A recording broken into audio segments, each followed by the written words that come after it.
Hello everyone, Namaste, Hare Krishna. Welcome to Bhagavad Gita study session. In our previous sessions, we completed up to chapter 15. Bhagavad Gita has 18 chapters, and we completed up to chapter 15. And starting today, we're going to start a new chapter, chapter 16. Okay, so I'll talk about this chapter and I'll give an overview of previous chapters so that we'll get a recap of what all we have learned in 15 chapters. So high level overview of first few chapters up to chapter 12 and 13 to 15 will go little detail, and I'll give an overview of chapter 16. So that is the agenda. So starting today, we'll start this chapter, chapter 16, that is titled Deva Asura Sampatti Vibhaga Yoga. This title itself is so pertinent, a good learning from here. Okay, so this title itself conveys the essence of this chapter. Deva means divine, divine. Asura means demonic. Sampat means wealth. Vigbhaga Yoga is a classification of Deva and Asura Sampattis.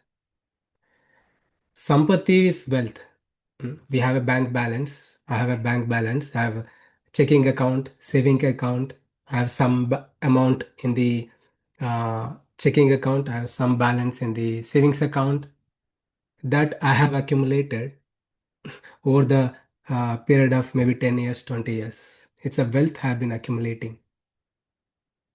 What Krishna teaches in this chapter is the souls, living entities, going through transmigration, life after lifetimes, being influenced by three modes, they are developing in nature. Sometimes they're developing divine and demonic natures. They're maintaining a bank balance of some balance of divine attributes, divine qualities, and a big other back balance of demonic qualities. So in this lifetime, like I have money in my bank. When I die, I have to transfer it to my children or someone else. I can't carry the money or the wealth I have in the physical form or whatever the form, right? But the wealth we have accumulated, the divine qualities, demonic qualities, whatever we have accumulated over the course of this lifetime will carry to the next lifetime. Okay, and that continues every lifetime. Our bank balance is carried over. The bank balance of divine qualities or demonic qualities is being getting carried over life after lifetime. For a person, for a soul to attain liberation, they need to look at this, work on this, and find the right means to become more and more divine, so that the divine qualities help the soul to attain liberation. So we'll see that all those things Krishna lists out, all the divine and demonic qualities. Okay, so that is the introduction of this chapter. So as always, before we begin any new chapter, we'll go and revise what all we have covered. Bhagavad Gita is something like anytime we hear, it appears new. So we got to keep on revising. When we revise more, it stays with us, sticks with us. And we don't forget, more we hear, more we recap. Okay, so quick few minutes overview of this entire flow of Bhagavad Gita. So Bhagavad Gita has 18 chapters. First 6 chapters, Krishna spoke about Karma Yoga, the art of working. How a soul should live in this world, how a soul should work in this world. Okay, so what is the mindset one should have while working in this world? Okay, so what Krishna says, do all your activities. It's a message to Arjuna, for everybody. Do continue doing your duties. Don't change your job profile. Continue your job profile, but do it as a yajna, as a devotional service to the Lord, as a selfless service to the Lord, not for your own sake, not with any personal motive. I attain this, I gain this. No, no. For a service to the Lord, as a service to the Lord, for the pleasure of the Lord, as a service to the Lord, without expectation of result. Let result come its own way according to God's plan, and without attachment to the results. If success comes, don't get too much attached and elated and proud of your achievements. And when a failure comes, don't feel depressed, dejected when failures come on your way. So what Krishna says, be neutral. Be neutral to success or failure. Continue doing your duties. So that is a way for you to attain purification of mind. Your thoughts will be purified. Your actions will be purified. Hmm? As we are working, we are bringing God in our consciousness and working. Krishna, I'm doing this for you, for your pleasure. So that's Krishna. That's the entire message in the first 6 chapters. If a person lives in that way, one attains purification of mind. He's not disturbed by any dualities, anything going on in this work, right? So when his mind is not disturbed, the mind can be focused on self-realization, God realization. That is possible. If we are too much disturbed with the work, work ethics, work life, workaholic, becoming more and more uh, indulge into that, we're not, our clarity of mind hmm, is not possible, and will be too much disturbed in the work itself. Okay? For a soul to attain self-realization, it is important to work with the proper mindset. Then one can attain purity in mind, undisturbed state of mind. Okay. And Krishna, to attain self-realization, Krishna says, Arjuna, you can practice, you can meditate on your own self.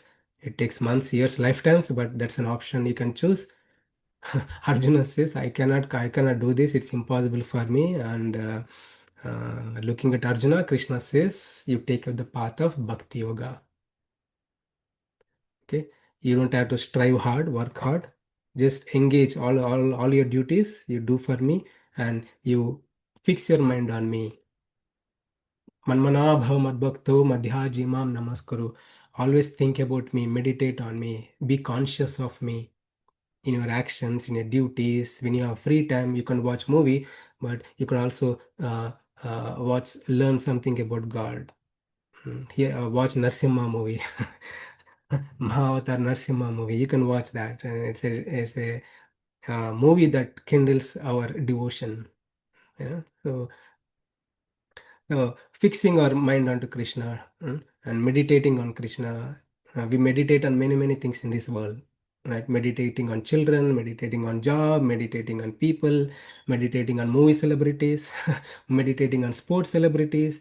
But the meditation unto the Lord, who is the ultimate celebrity, when we meditate unto the Lord, fix our mind to the Supreme Lord, that meditation will help us to attain the Supreme Lord. That purifies, that meditation process itself purifies our consciousness, makes us divine, and help us attain the Supreme Lord. So Krishna teaches the means to attain the Supreme Lord by the practice of Bhakti Yoga in middle 6 chapters. Again, for us to develop, cultivate Bhakti Yoga, we need to know greatness and glories. Krishna talks about himself, who he is, what God means. Alright? So the clear understanding who God is, what the God exists, where this God exists, what are the different ways you can understand the God, everything spoken in this middle 6 chapter. God and the means to attain God. So I repeat, God and the means to attain God are spoken in this middle 6 chapters. That sense Bhagavad Gita basically 12 chapters. But again, Krishna continues from chapter 13 onwards. Krishna goes and classifies the subject matters and goes in detail. He takes the subject matter of soul, subject matter of prakriti, material nature, subject matter of God, gives additional details, and very nicely puts together, and and teaches various things what he has not covered in previous sessions, in the previous chapters. And towards the end, this is a turning point. Krishna emphasizes the practice of bhakti yoga, manmana bhavam bhakti. Always think about me, always meditate on me. Arjuna was ready to do so, but Arjuna had a confusion, not something is not clear in his mind. What about the sins he has committed in previous life? The sins has to be removed to attain liberation. Krishna says, Sarva dharman parityajya ma mekam sharanam raja. You just surrender unto me, you take shelter of me. It's my responsibility. Krishna says, it's my responsibility to take you back home, back to Godhead. You don't have to worry. I'll purify you. I'll clear your sins. I'll make you a pure soul. you'll be qualified, you'll be eligible to attain the spiritual world. So that's how Bhagavad Gita concludes. The essence conclusion of Bhagavad Gita is surrendering unto the Supreme Lord. Okay, there is a flow of this Bhagavad Gita. It's a nice chain, right? If you follow the chain, it is very delightful. Okay, so we'll see the 13, 14, 15 chapter what Krishna spoke, right? So, 13th chapter, which is titled Kshetra Kshetrajna Vibhaga Yoga. In this chapter, Krishna compares the body, soul to be a farmland. A farmland. We see a farmland. There, farmers they farm, they put the seeds, sow the seeds, and get the crops. Right. So Krishna is saying this human body, human existence, its soul is like a farmland. Farm is different. The land owner is different. Okay. So the soul is different. The body is different. It is it is a chance. It is up to the soul to make good use of this human body or make worst use of this human body. Right, just like a farmer can cultivate good crops or bad crops. It is a choice of the farmer. It's a choice of the farmer, right? So it's again Krishna says the body and different, soul is different. It's a choice of individual to make purify ourselves or make ourselves a worst human being. So we cannot attain, we cannot realize we are souls. We are totally carried away by this bodily consciousness because we have accumulated so many sins, so many impurities in our mind and consciousness through many, many lifetimes. So one has to have good qualities, at least to have a realization that he is soul. Okay, and Krishna also talks about soul can attain in nature like God. Soul is not an ordinary being, he is a part and parcel of the Supreme Lord, and soul can attain in nature like God. But soul is totally forgetful of that and degrading itself. Okay, what is the cause, Krishna? What is the cause, Krishna? I want to attain in nature like you. What is the cause that is binding me into this material existence? Krishna says it's Prakriti. Purusha Prakriti Sthohi Bhunte Prakriti Jan Gunan Karanam Guna Sangasya Sadasya Yonisha Janmasu. Sajjanma Asajjanma. Mean good birth, divine body or good body or a demonic body, demonic qualities, everything is because of this gunas. It's quite philosophical. You know, these things are very, very philosophical subject matters, but it's a must learn thing. If you are learning Bhagavad Gita, it's a must learn for us to know what is gunas, what is this material nature, what is gunas, how the gunas impact us. These gunas are the one which are propelling us, right? So, example, if I need to buy a TV or refrigerator in my home, right? Example, I need to buy a refrigerator. What I do all kind of research, right? So, what brand it is and how this works and where it is made, all the things about things. So recently we did a bathroom remodeling. So I was looking at like what are the things to put it, right? What stone to put, what glass to put, and what the things. I'm doing so much research on that, right? It's very natural that we do, right? So it is very natural. It must be very natural for us to learn about ourselves, who we are, what are we, what is our existence, why we are here, what is the cause of this bondage, how can I attain liberation from all kinds of miseries in my life. Every lifetime I'm going through different wide varieties of miseries, right? So how can I attain liberation? That's the reason we need to learn philosophy. Sometimes philosophy gives headache. It's boring. When I'm dealing with the youth students, they're like, sometimes they put a blank face. What's going on here, right? So it's philosophy is sometimes boring, gives headache, but philosophy is what helps us to elevate ourselves. Okay. By learning philosophy, we'll know like what is right, what is wrong, what's the right way of living, and many things. So this the cause for bondage for the soul in this material existence is gunas, prakriti and gunas. Okay, the prakriti guna, how they work, Krishna talks about in 14th chapter. Okay, and also in 13th chapter, Krishna talks about the vision to see body and soul. This chapter is all about soul, right? All about soul and body differences and what is causing the soul to get bound into this material existence for eternity, uh, and body soul differences. The body is different from the soul. Krishna gives example about the soul. Soul is so fragmental part, even though it is so tiny, it is present in the heart, right? Even though it is small, but it is pervading. Example is sun and sunshine. Sun is at one place and is pervading all universe. So soul is, even though it is present in one place, it is pervading entire body. It's because with this consciousness. I'm able to talk, speak, hear everything. So it's because of the consciousness by the soul. Okay. And another example Krishna also gives that about uh, the space. The space is present everywhere. The space is present in my head and this laptop. There is a space. I cannot delete or remove the space, right? The space exists. The space is a one of the five elements. Space exists everywhere, right? So the space is so subtle. So similarly, the soul is so subtle. Even though it is residing in the body, soul is not affected by the body. Okay, soul has another covering, it's called mind intelligence, so that is getting affected, but the soul is different. So very philosophical things Krishna talks about. Okay, soul's consciousness, this mind, the outer layer, the subtle body which consists of mind, intelligence, false ego, that is getting affected because of prakriti, not the soul itself. Right, very philosophical things in the 13th chapter. Okay, and later 14th chapter Krishna talks about these gunas. Okay, so the gunas are prakriti. From Prakriti, the gunas manifested, those are in three in nature. That is Satvaguna, Rajoguna, Tamoguna. If you ask me to show a picture of it, I can show it. If you ask me to show a YouTube video of it, I can show it because they're all subtle. They are subtle. These are not things to show. Okay, so these are to be perceived by symptoms. The mode of goodness, passion, ignorance can be perceived by its symptoms. So, what are the symptoms of a person in the mode of goodness? Mode of goodness, person is calm, his mind is undisturbed. He's able to perceive and gain the knowledge, like looking, hearing, seeing, smelling, tasting. All his senses are perfectly functioning. No blockage of knowledge. He's able to gain knowledge and understand everything. These are the symptoms of a person in the mode of goodness. And because of this mode of goodness, one experiences happiness, joy.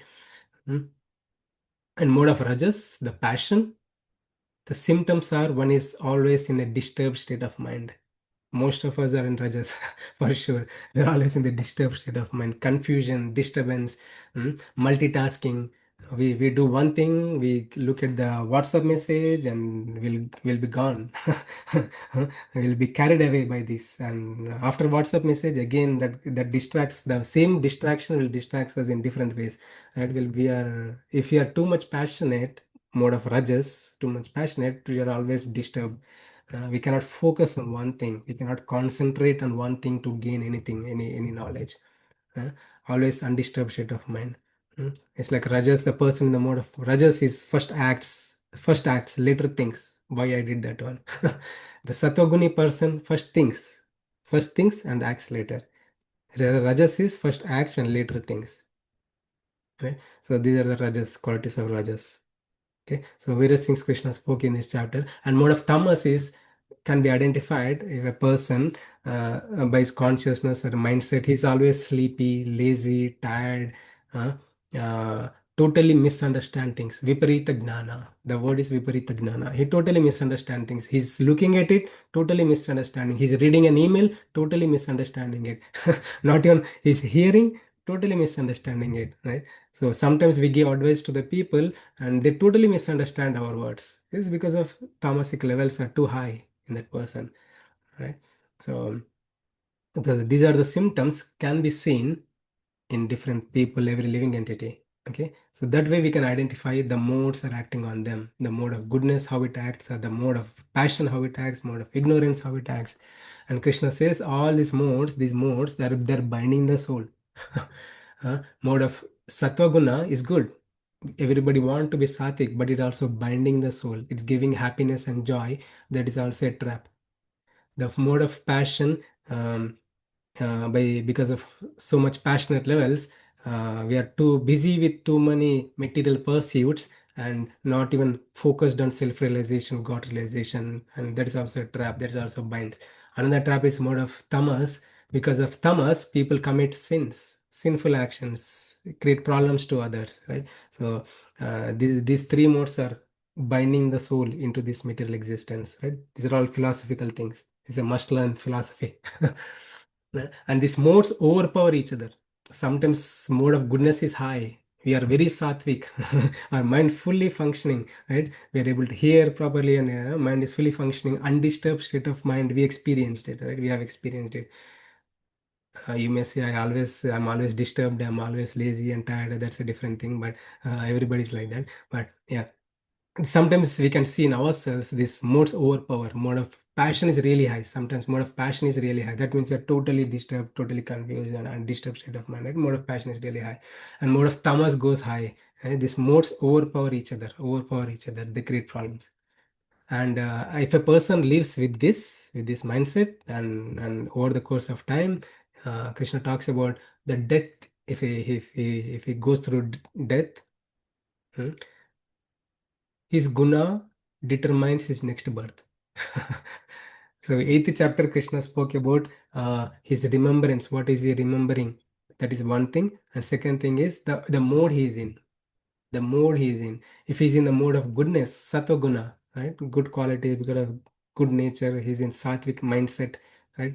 Or a person dies in the mode of passion, very passionate throughout the day, and at the time of death also is totally, we see, people die in accidents or many things. Their mindsets are different. Mode of passion. If a person dies in the mode of ignorance, lazy, tired, dumb, the symptoms, right? If a person dies in any of these three modes, the next destination is also same, right? So where death in the mode of goodness will help the soul to go higher. Nice facilities will be given where he can further progress and attain self-realization, God realization. Mode of passion, he'll be in the earth planet where he'll be busy with many material pursuits, not so many, have to go through suffering problems. And the mode of ignorance, if a person dies in the mode of ignorance, he'll get animal species. Guaranteed next birth is he becomes animal if a person is tamasic throughout his lifetime, right? So animal doesn't mean animal will be like animal forever. No, even animal consciousness, its evolution has to go through evolution cycle and attain a human birth, and again make best use of this human body. And Krishna concludes this chapter by saying nobody can escape. These modes, nobody can escape. Just like government enforces a rule, everybody has to follow the rule, abide by the rule. Nobody can transgress the rule, right? Similarly, so nobody can escape this Maya Shakti of the Lord. Hmm. Krishna also said in seventh chapter, Daiviyesha Gunamayi Mama Maya Dhuratya. It's very impossible, to overcome these modes. Mameva ye prapadyante maya metam tarandate. Seventh chapter, Krishna says, if a person takes shelter of me, Krishna, if a person takes shelter of Krishna, it is easy. It is possible to work on the modes. One can transcend the modes, and one can be in the mode of Shuddha Sattva.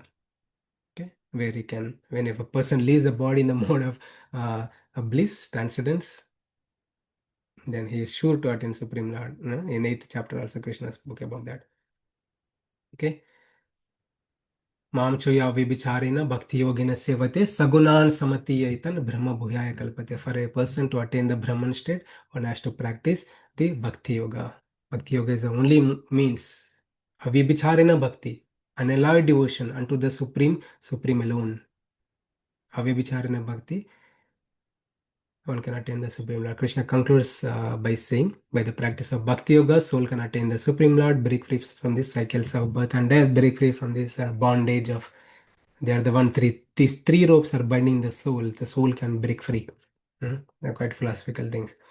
And 15th chapter, Krishna continues. Krishna says the soul is going through transmigration. Krishna says this entire material existence, cosmic existence, Krishna compares to be a upside down banyan tree. If you see a banyan tree, it's so huge, vast, and the nature of banyan tree is it multiplies itself, it expands so much, and it multiplies its existence, its own existence. Similarly, soul in this material existence, being in the material world, multiplying its own existence. Everybody is multiplying their own existences.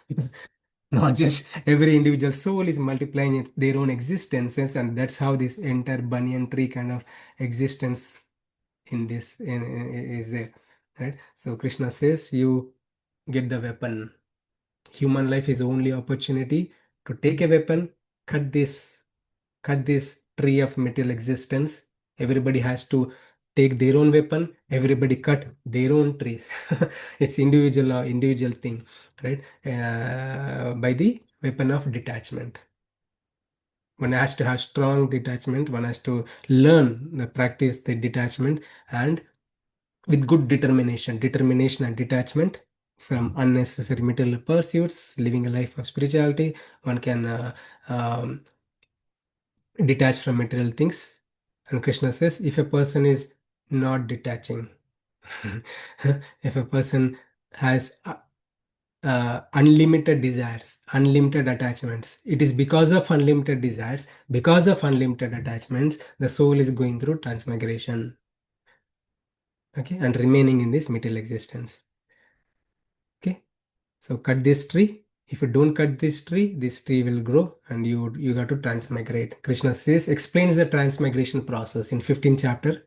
15th chapter, Krishna explains the transmigration process. When the soul goes from one body to other, just like air carries aroma. The example given is air carries aroma. Uh, if you go to a park where there is a nice fragrant tree, then entire park smells so good, right? Because the fragrance is spread throughout the park. We feel so good. So because the aroma is carried into the air in a subtle way, in a subtle way. So similarly, when the soul transmigrates from one body to another body, so he carries all the impressions in a subtle way. Okay, one should not think like, okay, this is my wife. Next lifetime also, this soul will become my wife. Why this same guy again? Right? So that's not the thing. Um, um, what we carry over is the impressions in a subtle way. Our thoughts, emotions, our qualities. It could be divine quality, it could be demonic quality. There's a 16th chapter. Okay, it could be demonic natures, demonic qualities, or divine qualities. Whatever we have accumulated in many lifetimes, are they gonna all are gonna carry over to next lifetime. It's like the bank balance is gonna continue, remain forever. We got to delete this bank balance, karma balance, this quality balance. We have to nullify this. So Krishna explains the transmigration process. Just like here carries aroma, soul takes all this in a subtle way, all this in a subtle way to next life. And what happens in the next life? Krishna says, according to the nature he has acquired in previous lifetimes, he attained a similar nature, similar mindset, his thought process, his action, the way he talk, the way he deal with things, right? It's all from the previous life only. We see small small babies, right? People may say like, there is no karma, there is nothing carries over from previous life. We can see babies, take 100 babies, 100 babies are totally different.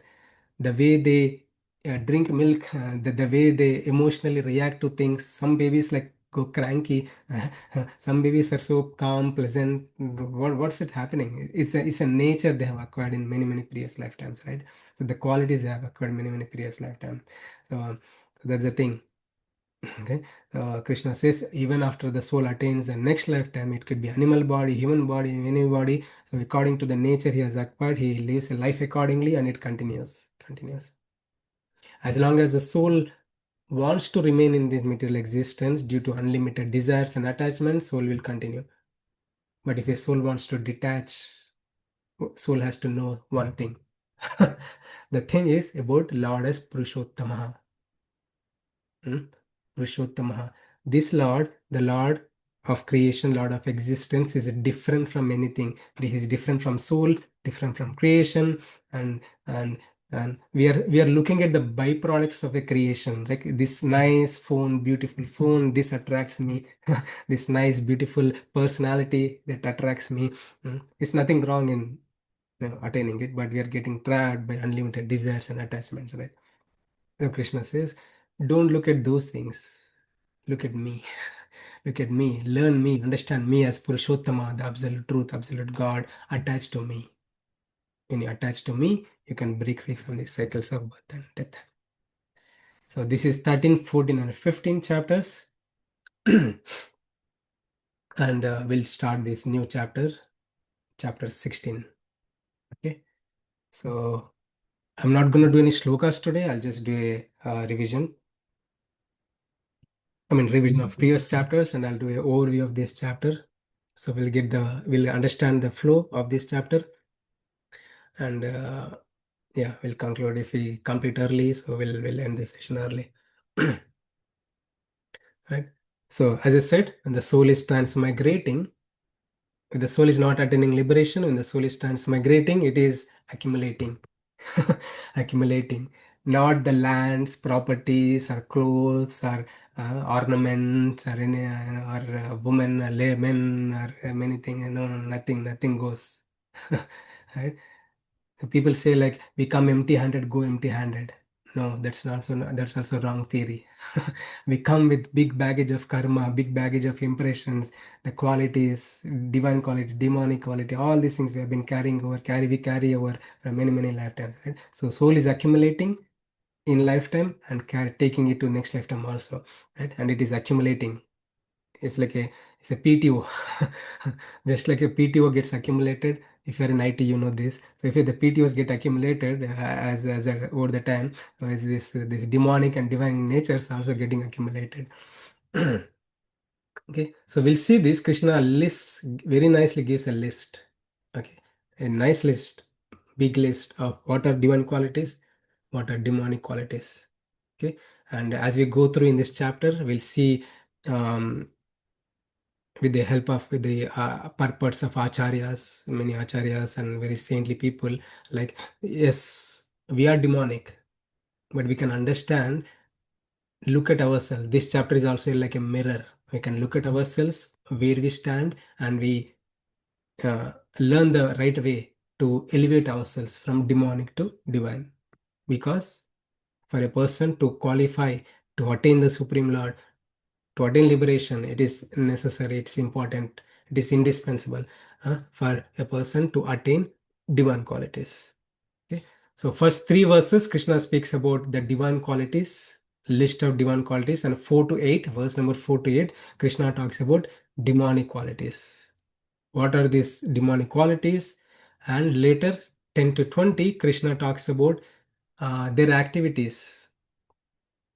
Yeah, a soul in this getting a human body will just take human. Okay. So things get simple. Being a human body, and the way he lives, the way he conduct, the way he talk, his attitude, his engagements, his thoughts, his everything Krishna lists out. And the destinations also. If a person is demonic, what are the destinations, right? And the last one, Krishna says one has to follow the scriptures, learn from the scriptures, gain knowledge, and elevate from demonic tendencies. The three important gates to hell: lust, greed, and anger. This is a famous verse from the 16th chapter. The lust, greed, and anger are the three gates to hell. They take us to hell. Right? So we don't want to go to hell. They guarantee us to take us to hell, but we don't want to go to hell. Right? So how to avoid these gates? So we'll see that. It's a very beautiful, enlightening, pertinent chapter, very relevant to us in our daily lives. Okay, so much talking today. I'll do so much talking again. We'll see this overview, nice flow of this chapter.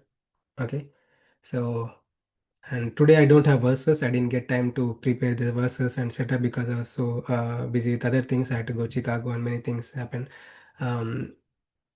But today's session will just do an overview, no shlokas. um, and I'll try to go as much detail to cover as much time as possible. Okay. Alright. So getting to the session, overview of this chapter 16. Okay. Devasura Sampati Vibha Yoga. So first 6 chapters, Krishna talks about the divine qualities and lists 26 qualities. 26 qualities of a divine person. Okay. A person who is endowed with divine nature. Okay. So fearlessness. The first one is fearlessness. Fearlessness. It is obvious. Fear is obvious. It's a natural emotion. If a tiger is in front of me, am I not fearful? I'll be fearful. If a snake is in front of me and hissing at me, I'll be fearful. It's very natural for me to be fearful. What Krishna is talking about is if a divine person is someone who doesn't have any fear, how is it possible? I'm not Prahalada, right? Prahalad, yes, we watched the movie Mahavatar Narsimha, where Prahalad, was put on fire and snakes were hissing at him, but he was not fearful, undisturbed, right? We are not a Prahalada, but how can we attain in nature like that fearlessness? So, what is that Krishna is talking about fearlessness? So, fear is natural, but certain things, there are many unknown things, right? There are many unknown things happen in our life. Hmm. We are so much carried away by so-called unknowns, and we are fearful of many unknowns. Okay, when we take the shelter of Krishna, Supreme Lord Krishna, I have your protection. I have your protection, right? So with that mindset, a person, even though he's going through many unknowns or situations, a person can remain fearless, right? Fearless. Okay, so we'll see this more details as we go, but these are things. So, fearlessness is one of the quality. Purification of one's existence. What is purification of one's existence? Mm. So, our entire Sanatana Dharma teaches the right way of living. What is the right way to eat food? Krishna teaches what is the right way of eat food. What are the types of food we should consume? Entire 17th chapter will not entire 17, a few verses in 17th chapter, Krishna talks about what are the food types to eat. Those are pure and bring purity in our mind and consciousness, right? So eating right purity food, living a pure life, pure habits, pure eating habits, pure living habits, what kind of content we are loading into our brains data, right? Is it tamasic content, sattvic content, rajasic content, right? So I spoke about this content in three modes, right? So sattvic content is something is a godly, a spiritual content, and rajasic content is that which triggers desires, all these movies with many lusty things. And tamasic content is all about terrorism and creating problems to others, so it's also important like what kind of content is going into our brains. So one has to put the right content and live a pure life, and cultivation of spiritual knowledge. So these are all divine qualities: fearlessness, living a pure life, and spiritual knowledge, gaining spiritual knowledge. One has to endeavor, strive to gain some spiritual knowledge. The human life is meant to gain spiritual knowledge. Atato Brahma Jignasa. Right? So the life is meant to learn that absolute truth, who God is, what is my existence, and why am I here. Right? So all those questions are answered when we gain the spiritual knowledge, and the divine person. And the divine person is the one who strives to gain spiritual knowledge. He attends Bhagavad Gita session. Simple. And he shows interest to attend Bhagavad Gita session, right? And charity. Charity. Krishna takes these topics, like all these things, and explains in detail in 18th chapter, right? 17, 19th chapter. He explains in detail. So, what is charity? Charity means giving donation to someone. What is the right way to do charity? What should be your mindset while doing charity? Very nicely, Krishna explains. Uh, this is a way of living. The Sanatana Dharma teaches us what is the right way to live in this world. Self-control, self-control, right? Have a good control of mind and senses. The senses pull us. The senses pull us very badly. One has to spend some time to reflect upon what's happening in my mind, mm, and drag it, pull it backwards, pull it towards the Supreme Lord. When we bring our mind towards the Supreme Lord, this pulling of unnecessary material things will naturally go away, right? The self-control, the divine person is the one who has good self-control. Okay, so this is a checklist.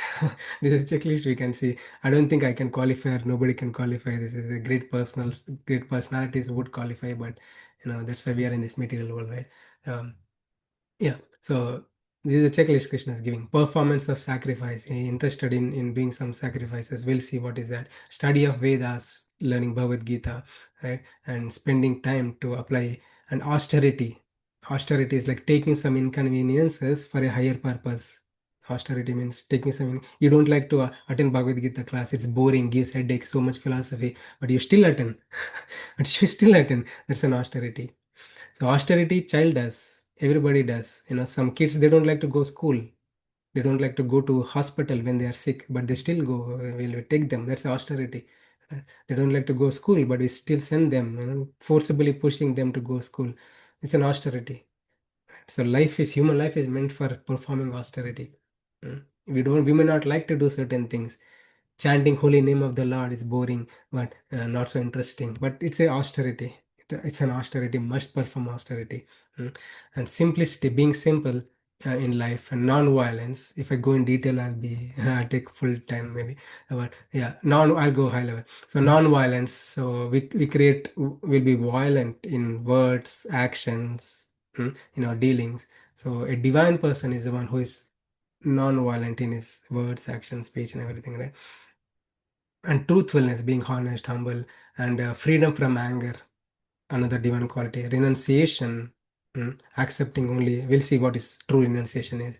So tranquility, aversion to fault finding, aversion to fault finding. The divine person is the one as per Krishna's checklist. As per Krishna's checklist, the divine person is the one who is averse to fault finding. That means a demonic person is the one who is always fault finding in people. Right? So this is one of the important trait one must have. That is to aversion to fault finding. It's very natural. Very natural. We go and find faults in everybody. Right? So the divine person is not. The divine person is the one who is averse to fault finding. So we'll learn. We'll see examples, very many examples we'll see. And as we go through these verses, like how to attain a nature like that. How can I be a divine person, totally averse to fault finding? With many examples, we'll see that. And compassion for all living entities. Compassion for all living entities, whether it be human or Chinese, American, African, right? uh, um, compassion, freedom from cravings, and gentleness, modesty, humility, simplicity, decency, and determination. This is one of the divine quality. Forgiveness, forgiveness is one of the divine quality. We'll see this as we go through the verses. How to cultivate this so-called forgiveness.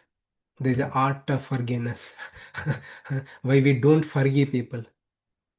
All the problems in this world because of so-called not having this ability to forgive others.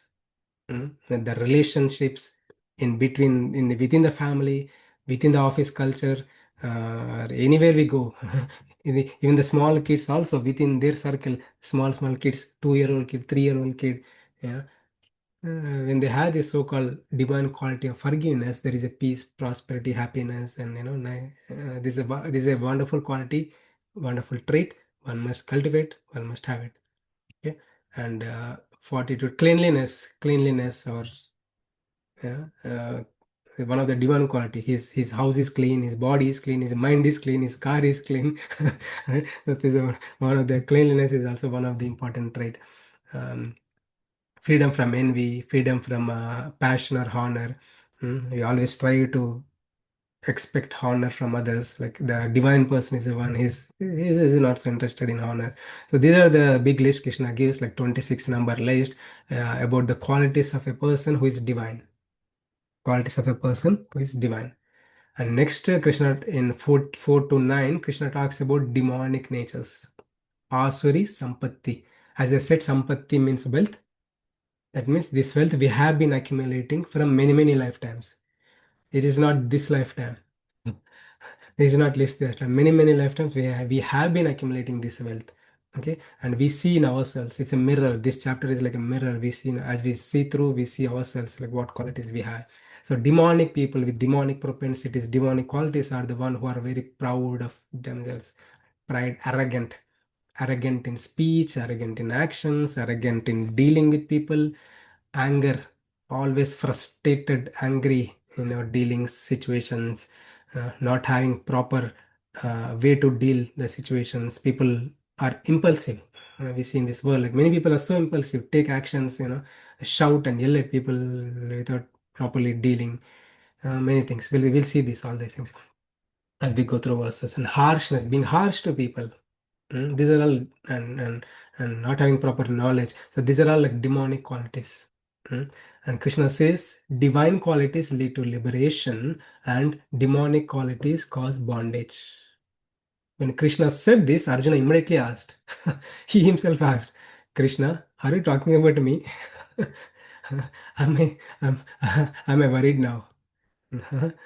Is this chapter meant for me? Krishna immediately says, don't worry, Arjuna, this chapter is not for you. You are born with divine qualities. You are born with divine qualities. You have been patiently listening, and I have seen you. We both sat together. We both eat together. We played together. I know you very well, Arjuna. Don't worry. You are so divine. You are a divine. Uh, uh, but Krishna is talking about in general, right? So how our soul accumulates. So this is not just for Arjuna. This is for ourselves. That's we can learn from here. Um, and the demonic lack cleanliness, no cleanliness, no bodily cleanliness, no proper time to take bath. So we'll go in detail what cleanliness means. But the demonic people, they're not at all clean in body, clean in room, clean in car, or clean in words, clean in actions, clean in mind. No cleanliness at all in anything, right? So Krishna categorizes or classifies them as demonic people. Don't say me, I'm not saying this. Krishna is saying this. And no discipline at all, no rules regulations, no getting a proper time, right? And they don't speak truth at all. They always lie, bluff, uh, and they try to cheat others, right? They don't know what should be done, what is right, what is wrong. These demonic people with demonic qualities, they have no idea what is this, right? And more importantly, these demonic people, over the course of time, they attain a nature, they are totally averse to the God. Who is God? I don't want to know anything about the God. I just don't want to know a good thing. I don't want to know anything about Bhagavad Gita. It's whatever is Bhagavad Gita, it's not to me. I'm God myself. So I'm myself God. There is no God. There is nothing like absolute truth. There is nothing like this world is this entire creation is because of male and female. They get together, they give birth, and that's how everything gets manifested. There is no divine personality who's doing all these things. They mislead themselves, they mislead others, and they create problems to everybody. They create problems to others. They live destructively and harm others. The Krishna is warning us. These demonic natures are so dangerous. They create problems to themselves and to everybody in this world. Okay, I'll speed up a little bit. And activities of demonic people driven by endless desires, no continuous endeavors, desiring continuously, and proud, and always anxious of attaining new things. I want this, I want that. This gives me happiness, this gives me sense enjoyment, this gives me enjoyment to my eyes, this gives me enjoyment to my senses, skin or whatever. And they're so busy in accumulating wealth. Hmm? Hook or crook, right way or bad way, dharmic way or dharmic way. These demonic people they're so busy in accumulating wealth. Right? So these are the demonic tendencies. The souls they have over the course of time they develop these natures and they live a life like this. That is where Bhagavad Gita helps us to know what is the right way to live. This chapter is very much relevant to even a kindergarten student also. They can learn something from this chapter. So they think that the demonic people think like I have so much wealth. This is my bank balance. I gain more. I'll be more powerful. I'll get so much popularity in this world. Everybody should respect me. Everybody should honor me. I'm the God. I'm the Lord. And there are some people they boast themselves and they try to live a life there like this. They create problems to others and they create problems to themselves. If things don't go well, they're considering that they can change everything because they have the power. But when they lose power, they'll be totally dejected. Right? So these are the demonic natures. And attached to pleasure, they fall into hell. And Krishna says. they'll be blinded by ego, lust, anger. They envy the God, and they reject the dharma. They don't even follow any dharma. They don't know what is dharma, what is right, what is wrong, and they don't even follow the dharma. Uh, and they're making more and more demonic themselves. They themselves are making more and more demonic. Hmm. Uh, this is the most important thing in the 16th chapter. Krishna says in 19 and 20 verse, Krishna casts them, puts them into demonic species of life. Hellish world. They'll by the demonic natures, living like a person with all demonic attributes, demonic qualities.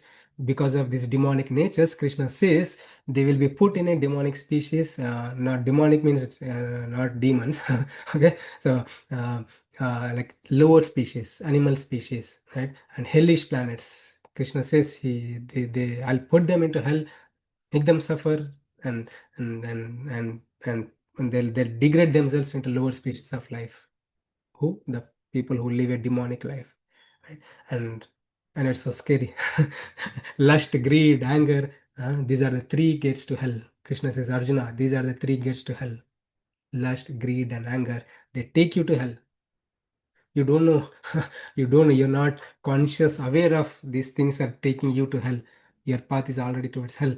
You need to understand where am I going, where are you going, and put a stop to this gates, close these gates, find a way to close these gates. We learn all this. And uh, so if only a person who can close these gates, hmm, or at least try to close these gates of lust, greed, anger, such a person can only attain self-realization, God realization, and attain the Supreme Lord. Okay, Krishna, you very nicely you're saying all these things, but where do I learn all these things? How can I learn to be divine? Krishna says, learn scriptures. The scriptures are not for animal species. Scriptures are meant for humans, humanity, humans. The Vedas, scriptures, Bhagavad Gita, Bhagavatam, Ramayana, Mahabharata. All these scriptures are meant for us to learn how to be a divine. All these scriptures help us to learn what are the demonic tendencies, who are these demonic people, what happened to those who lived a demonic life. What happens to those who lived a demonic life? From the scriptures, we gain knowledge. So Krishna says, you study scriptures by which you gain knowledge. By the knowledge, you'll attain realization. And by the realization, you elevate yourself from demonic to divine. When you are divine, you'll attain me. As per this chapter, when you are divine, you'll attain me. You attain liberation. Okay, I think I covered up to 7:30 full time. Okay, so I'll stop here. It's a very wonderful chapter. So much learning from here.